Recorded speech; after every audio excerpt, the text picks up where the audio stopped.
हमारे देश में पति पत्नी के रिश्ते को एक जन्म का नहीं बल्कि 7 जन्मों का रिश्ता माना गया है। पर बदलते दौर में हमारा टॉलरेंस लेवल इतना कम हो गया है कि आज हमें किसी की एक छोटी सी कमी भी बर्दाश्त नहीं होती। और शायद यही कारण है कि 85% डिवोर्स केसेस शादी के पहले 3 साल में ही फाइल हो जाते हैं। आज हम इसी पर चर्चा करेंगे। आज यहाँ पात्र भले ही काल्पनिक हो मगर कहानी बिल्कुल सच्ची है। कहा जाता है कि बहू लक्ष्मी का रूप होती है। अरे ससुराल में आ जाए तो स्वर्ग बना देती है, पर यहाँ मेरी बहू ऐसी नहीं है। अरे आते ही मेरे घर को उसने नर्क बना के रख दिया है। और तो और अरे अपना घर छोड़ के चली गई, अपने बाप के घर जाके बैठ गई है। अपने बाप के घर नहीं जाती तो कहाँ जाती? और मुझे खुशी है इस बात की कि मेरी बेटी आज मेरे पास है और मैं अपने जीते जी उसे उस जहन्नम में वापस जाने नहीं दूंगा, क्योंकि उन लोगों को जितना परेशान करना था, जितना सताना था, सता चुके। अब मेरी बेटी वापस उस घर में कभी नहीं जाएगी।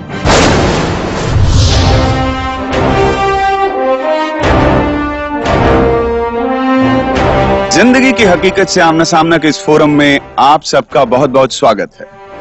आज इस फोरम में हमारे साथ कविता अवस्थी जी हैं, जो अपनी बहू राशि अवस्थी को लेकर आई हैं। इनका अपनी बहू पर आरोप है कि ये बिना किसी कारण, बिना किसी को बताए इनका घर यानी कि अपने पति का घर छोड़कर अपने पिता के घर चली गई। आज हम इसी बात पे चर्चा करेंगे कि आखिर ऐसी क्या वजह रही होगी जो राशि को ऐसा फैसला करना पड़ा। हमेशा की तरह हमारे 10 ज्यूरी मेंबर्स हैं हमारे साथ, जो ये फैसला करेंगे कि राशि ने जो किया क्या उन्हें ऐसा करना चाहिए था, क्या ये सही था। ज्यूरी का जो भी फैसला होगा वो कविता जी और राशि जी को बिना किसी सवाल जवाब के मानना होगा। कविता जी आप बताइए, क्या आपको बिना किसी शर्त के हमारी ज्यूरी का फैसला मंजूर होगा? जी हाँ, बिल्कुल मानेंगे जी। और राशि जी आपको? जी मानेगी, ये मानेगी। 1 मिनट, आप पहले अपना परिचय दें, उसके बाद बोलें आपको क्या कहना है। जी मैं सुरेश पांडे, मैं राशि का पिता हूँ। तो सुरेश जी आपका धन्यवाद, लेकिन ये फोरम राशि जी से सुनना चाहेगा कि उनका क्या कहना है। क्या आपको हमारी ज्यूरी का फैसला मंजूर है? बोलिए राशि जी। अच्छा कविता जी, क्योंकि आप इस केस को यहाँ लेकर आई हैं तो हम आपसे शुरुआत करते हैं। आप बताइए कि आपकी क्या समस्या है। अरे सीधी सी बात है, मैं अपनी बहू से परेशान हूँ। छोटा सा परिवार है, मेरे पति है, मेरा बेटा है और ये चुड़ैल, हम सब लोग साथ में रहते हैं। अरे मेरा बेटा इसको इतना प्यार करता है, लेकिन इसने मेरे बेटे के प्यार की कोई कदर भी नहीं की और उल्टा घर छोड़कर अपने बाप के पास चली गई।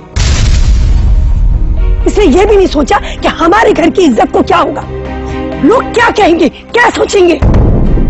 राशि जी, आपने सुना आपकी सासू माँ ने आप पे क्या इल्जाम लगाया है।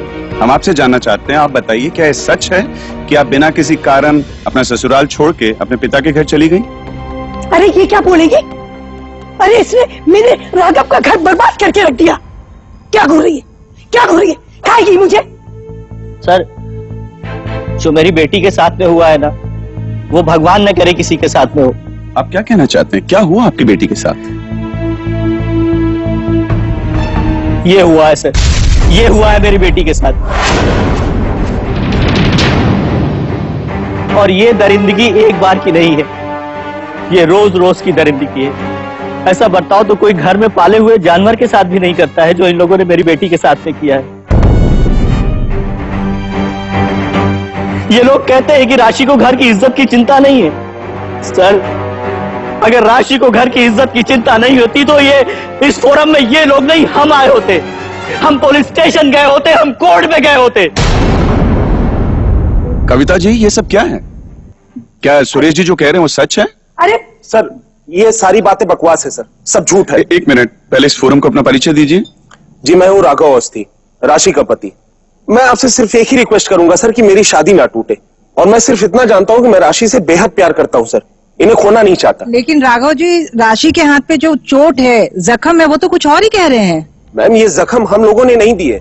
आज तक हमारे परिवार के किसी सदस्य ने भी राशि पर उंगली तक नहीं उठाई है। मैम, आज तक हमेशा हम लोगों ने इसे सम्मान ही दिया है, प्यार ही दिया है। और ये जलने का निशान ये कई कारण से हो सकता है मैम। ये खाना बनाते वक्त हो सकता है, इसके कई कारण हो सकते हैं। मैं सिर्फ इतना जानता हूँ कि मैं राशि से बेहद प्यार करता हूँ और मैंने अपनी जिंदगी में कभी नहीं सोचा था कि मेरी शादीशुदा जिंदगी में हम पति पत्नी एक दूसरे के साथ नहीं बल्कि एक दूसरे के आमने सामने होंगे। सर, मैं जीते जी मर जाऊंगा लेकिन अपनी बेटी को इन लोगों के घर में जाने नहीं दूंगा। अरे तो मर जाइए ना, हम जो को कह रहे हैं। है?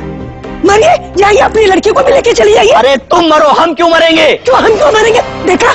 अरे ना तुम लोगों की इज्जत है कुछ, ये इज्जत लेके आई हो अपने अरे यहाँ तो पर, तुम्हारी इज्जत अपनी कौन सी? इज्जत का फसीदा कर रहे हैं तुम लोग। एक कहाँ पे आए हो? एक मिनट देखा ना तुमने? कविता जी, कविता जी बैठिए। कविता जी, सुरेश जी, आप लोग शांत रहिए। आप शांत रहेंगे तो हम अपनी कार्रवाई आगे बढ़ा पाएंगे और तभी किसी फैसले पे पहुंच पाएंगे हम। सर जी, आप लोगों को जो कुछ भी करना है कीजिए, लेकिन इस लड़की को थोड़ी सी अकल दे दीजिए।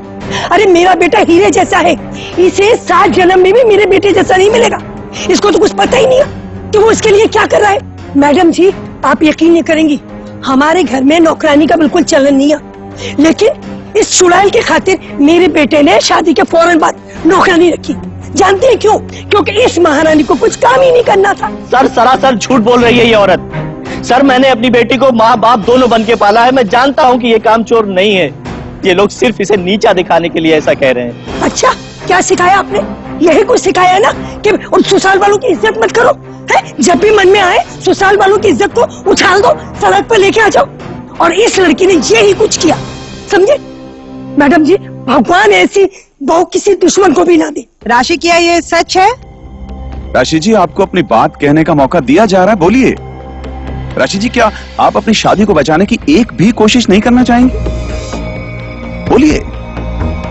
दुनिया को तो मुझसे मेरे पति से मिले महंगी साड़ियां और जेवर दिखते हैं, लेकिन उन महंगी साड़ियों के पीछे घाव नहीं दिखता। उन्हें तो ये दिखता है कि उन्होंने मेरे लिए 24 घंटे की नौकरानी रखी है। लेकिन सच बात तो ये है कि उस नौकरानी की कई ज्यादा इज्जत है उस घर में जितनी मेरी भी नहीं। मैं थक गई थी, बहुत दुखी थी, तंग आ चुकी थी। मैं और क्या करती?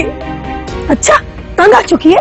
अरे तंग तो हम लोग आ चुके हैं। सही बात तो ये है कि तुझे हमारे घर में ऐशो आराम पचा नहीं। वो कहते हैं ना कि कुत्ते को खीर हजम नहीं होती है। देखिए, आप जरूरत से ज्यादा बोल रही है। मैडम जी, जब मैं इसको देखती हूँ ना तो मेरा खून खौल जाता है, समझे? आपको नहीं मालूम है इसलिए क्या कुछ नहीं किया। अरे ना तो ये बहू होने का फर्ज निभाया और ना ही पत्नी होने का। 3.5 साल में ये मेरे बेटे को बच्चा भी नहीं दे पाई, समझी? और कहती है कि मैं तंग हो गई हूँ। ये झूठ बोल रहे हैं, ये बिल्कुल झूठ बोल रही है, सच नहीं है। अच्छा, मैं कहूंगी कि तू बांझ है, समझी? देखिए, फिर आप हद से ज्यादा जा रही हैं आगे। अच्छा, और ये आपके लिए अच्छा नहीं, मैं आपको बता दे रहा हूँ। मैं बार-बार कहूंगी आपके साथ मैं क्या करूंगा, मैं खुद नहीं पता है मैं क्या करूंगा। अरे आप क्या करेंगे? चाहिए अपना काम कीजिए। माँ, प्लीज।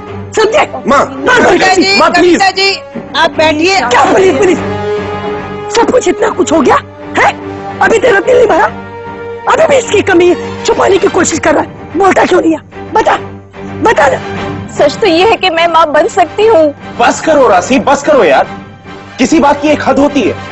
ये सच्चाई है कि तुम मां नहीं बन सकती, और ये बात मैंने सिर्फ और सिर्फ इसलिए छुपाई क्योंकि मैं तुम्हें हर्ट नहीं करना चाहता था। सर, अगर आप लोगों को विश्वास ना हो तो आप ये राशि की रिपोर्ट है, आप देख सकते हैं इसे। ठीक है?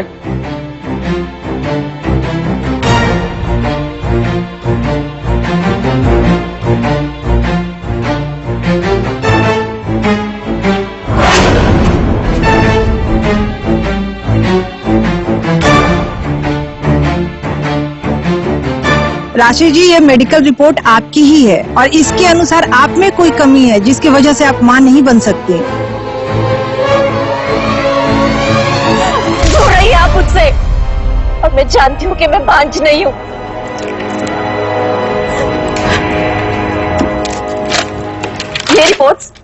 ये रिपोर्ट्स के बल पर आप कह रहे कि मैं मां नहीं बन सकती? मैं नहीं मानती इस रिपोर्ट्स को।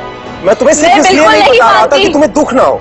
देखिए मैम, मैं एक औरत हूँ और मैं महसूस कर सकती कि मैं मां बन सकती हूँ।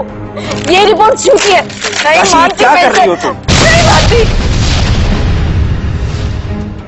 मैम प्लीज, प्लीज इस रिपोर्ट के बारे में जांच करवाइए मैम। देखिए, इस फोरम के जरिए हमारी हमेशा यही कोशिश रहती है कि हर व्यक्ति को उसकी समस्या का समाधान मिले, लेकिन उसके साथ ही साथ उसकी संतुष्टि भी हो, जो इस केस में नहीं है। राशि जी इस रिपोर्ट से बिल्कुल संतुष्ट नहीं है। उनका यह कहना है कि ये झूठी रिपोर्ट्स हैं। सच्चाई क्या है इन रिपोर्ट्स की, विक्रम, कुछ अंदाजा लगाया जा सकता है? अनिल जी, देखिए, इस तरह की कोई भी सेंसिटिव रिपोर्ट कोई डॉक्टर फोन पे तो देगा नहीं। मुझे इनकी गायनेकोलॉजिस्ट से मिलना पड़ेगा, इनकी तसल्ली के लिए रिपोर्ट्स को दोबारा से वेरीफाई करना पड़ेगा। सो आई नीड सम टाइम। और विक्रम, वो अपने फोरम के जो डॉक्टर हैं उनसे भी सेकंड ओपिनियन लिया जाए तो बेहतर रहेगा। I think that will be good. हाँ सर, बिल्कुल पता करवाइए ताकि इन घटिया लोगों की सच्चाई दुनिया के सामने आ सके। तमीज से बात कीजिए पांडे जी, तमीज से। आप होते कौन है हमें घटिया कहने वाले? सर, हम यहाँ आए थे अपने बेटे की खुशी के लिए। उसकी जिद के आगे हम मजबूर थे, और इतना कुछ होने के बावजूद हमारा बेटा आज भी राशि से प्यार करता है। लेकिन अब पानी सर के ऊपर से गुजर चुका अरे है। पानी आपके सर से नहीं भाई साहब, पानी हमारे सर के ऊपर से जा चुका है। आप जैसे घटिया लोगों को तो आदत हम ही है घटिया अपने नहीं बेटे है, आप घटिया है, आपकी बेटी घटिया है। आप मेरे पापा से इस तरह से बात नहीं कर सकते। आप आपकी इज्जत कर रहा हूं तो इसका मतलब ये नहीं कि आप सर के ऊपर चढ़ जाएंगे। हर बात की एक लिमिट होती है, और पापा जो कह रहे हैं वो सब सच है। तो मैं आपको बताता हूं, मेरा मौसेरा भाई दिल्ली आया था पढ़ाई करने के लिए, लेकिन राशि ने उसके साथ क्या किया? राशि ने उसे अपने जाल में फंसा दिया, और इसके बाद मेरे ही घर में मेरे ही नाक के नीचे अय्याशी चल रही थी। मेरी बीबी मेरे मौसेरे भाई को उकसा रही थी। सर, इससे ज्यादा मैं क्या बोलूं? मुझे शर्म आती है ये कहते हुए कि राशि मेरी बीवी है। और जब ये बात मेरे पापा मम्मी मेरे परिवार वालों को पता चली है, तो इसके बाद ये मैडम अपना घर छोड़ के चली गई बिना कुछ जवाब सवाल किए। अब इससे ज्यादा मैं आपको क्या बताऊं? और सर, उस रात को मैं जब घर में एंटर हुआ हूं तो मेरा छोटा भाई और ये राशि, वो दोनों एक साथ एक ही कमरे में। राशि जी, ये बहुत बड़ी बात कह दी आपके पति ने। आपसे जानना चाहेंगे कि कहीं आपको क्या कहना है, बोलिए राशि। सर, इतना सब कुछ सुनने के बाद तो मैं ये सोच रही हूँ कि आखिर मैं जिंदा क्यों हूँ। पांडे जी, मुझे तो आप पे तरस आ रहा है। देख लिया आपने, आपकी बेटी ने घर इसलिए नहीं छोड़ा था कि हमने उसे सताया था, बल्कि इसलिए छोड़ा था क्योंकि उसकी पोल खुल गई। सर झूठ बोल रहे हैं ये लोग, सरासर मेरी बेटी को बदनाम करने की कोशिश कर रहे हैं ये। लो, झूठ हम बोल रहे हैं? अरे झूठ तो इनकी बेटी बोल रही है। अरे मुझे तो डर है कि पता नहीं शादी के पहले तुम्हारी बेटी ने कहाँ का गुल छल्ले उड़ाए होंगे, क्या क्या काला मुंह किया होगा किस किस के साथ। झूठ बोल रही है आपको झूठ शर्म आनी चाहिए। अरे शर्म आपको आनी चाहिए, हमें क्यों शर्म आएगी? हमारा तो बेटा है वो। एक मिनट कविता जी। राघव जी, आपको पता है आप राशि जी के ऊपर कितना बड़ा आरोप लगा रहे हैं? देखिए मैडम, मैं कोई इल्जाम नहीं लगा रहा हूँ। मैं राशि से बहुत प्यार करता हूँ, मैं उसे हर्ट नहीं कर सकता मैडम। लेकिन ये बात सच है और मैंने आप लोगों को बता दी। सर, अगर आप लोगों को विश्वास ना हो तो आप मेरे छोटे भाई से सारी सच्चाई पूछ सकते हैं। ये आपके भाई आए हुए हैं आपके साथ? नहीं सर, अभी तो नहीं आया, लेकिन बुलाने पे आ जाएगा सर। सर, आप लोगों को जिसको बुलाना है बुलाइए, लेकिन अब मैं यहाँ रह के अपनी बेटी की और बेइज्जती नहीं करा सकता। चल बेटी। नहीं पापा, नहीं नहीं, रुक जाइए पापा। माना ये लोग मुझ पे लालचन लगा रहे, आपको रुकने, आप दोनों को बदनाम कर रहे पापा। लेकिन इनकी इस झूठ से ना मुझे ताकत मिल रही है पापा। और जब तक ये सच्चाई सबके सामने नहीं आती ना पापा, मैं यहाँ से नहीं जाऊंगी पापा। राशि, प्लीज अपने आप को संभालिए, बैठिए अपने जगह पे। अभी तक हमने जो भी बातचीत यहाँ पे सुनी है और देखी है, उससे हमें लगता है कि फोरम की कार्रवाई हम आगे नहीं बढ़ा सकते जब तक कि राघव के मौसेरे भाई अमन यहाँ नहीं आ जाते। इसीलिए आज के सत्र को हमें यहीं बंद करना पड़ेगा। जिंदगी की हकीकत से आमने सामना के इस फोरम में आप सबका एक बार फिर से स्वागत है। हम चर्चा कर रहे हैं राघव अवस्थी और उनकी पत्नी राशि अवस्थी के केस पर। चर्चा के शुरू में राघव की माताजी ने अपनी बहू पर यह इल्जाम लगाया था कि वो अचानक एक दिन बिना किसी को बताए अपना ससुराल छोड़कर अपने पिता के घर चली गई थी, जिसके कारण उनके पति की जिंदगी में एक खलबली सी मच गई थी। और साथ ही साथ राशि जी के ऊपर ये आरोप लगाया गया कि उनका अपने देवर यानी राघव के छोटे भाई अमन के साथ नाजायज व अवैध संबंध है। उसके बाद अमन को इस फोरम में आना बहुत जरूरी हो गया और उन्हें यहाँ बुलाने की जिम्मेदारी हमने अपने इन्वेस्टिगेटर विक्रम को दी थी। और साथ ही हमने विक्रम से ये भी कहा था कि एक डॉक्टर से राशि जी की जांच करवाएं ताकि ये पता चल सके कि राशि माँ बन सकती हैं या नहीं। विक्रम, आप बताइए, क्या वो रिपोर्ट आ चुकी है आपके पास? माया जी, रिपोर्ट्स मेरे पास है। मैंने राशि जी का चेकअप गायनेकोलॉजिस्ट से करवाया है और साथ ही साथ अनिल जी की सलाह पे मैंने अपने फोरम के गायनेकोलॉजिस्ट से भी इनका चेकअप करवाया है। लेकिन इससे पहले कि रिपोर्ट्स मैं आप सबके सामने रखूं, मैं ये रिक्वेस्ट करना चाहूंगा कि अमन हमारे साथ इस फोरम में मौजूद हैं, क्यों ना पहले उन्हें सुन लिया जाए। बिल्कुल, प्लीज अमन को लेके।